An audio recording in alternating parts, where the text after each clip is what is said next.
My new book is called The Other Side of Nothing. Here it is. And that title is based on a quotation from Kobun Chino. And Kobun Chino Roshi was my first Zen teacher's teacher. And he says, when noise or a chaotic situation comes, you want to leave that situation to be alone. But there is no such aloneness. It is very important to experience the complete negation of yourself, which brings you to the other side of nothing. People experience that in many ways. You go to the other side of nothing, and you are held by the hand of the Absolute. You see yourself as part of the Absolute, so you have no more insistence on self as yourself. You can speak of self as no self upon the Absolute. Real existence is only the Absolute. And I think that quotation might seem kind of weird to people who haven't studied Buddhism, but I think it's really key to this. The book is about ethics, but it's also about non-duality, about the idea that we are the Absolute, we are one with the Absolute. And the other side of nothing is where you come to understand that you are the Absolute, that you are actually everything in the universe.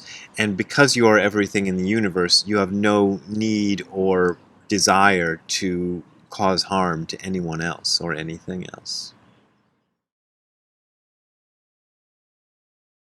I came to Buddhism through the punk rock movement. I was part of the punk rock scene in the early 80s, and that's when I first discovered Buddhism. And punk rock was all about expressing your anger and kind of going, getting mad about things in the world.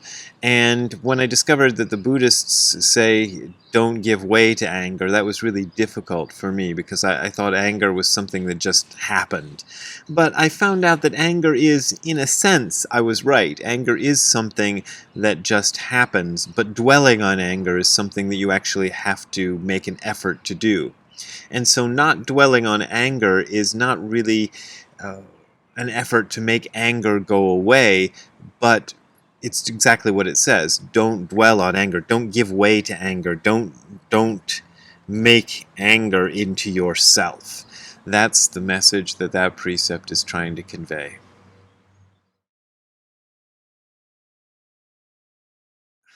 I feel like if you enjoy the book and you laughed at some of the jokes and you didn't put it down in the middle and walk away from it, then that's good. Then I like that. That makes me feel good as an author and as a person who reads a lot of books myself.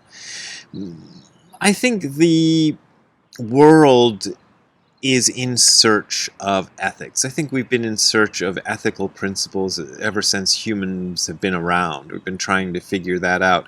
And I think the Buddhist ethics are really one of the best things that humanity has come up with.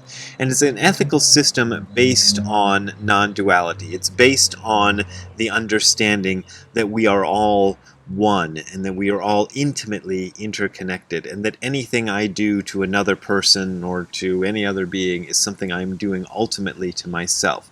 And not in this even in a strange metaphysical way. We're actually doing it. I compared it to punching yourself in the face. I feel like anything you do that's unethical, you might as well be punching your own face. And if you want to have a better life, stop punching your own face. That's really what the Buddhists have been saying all along.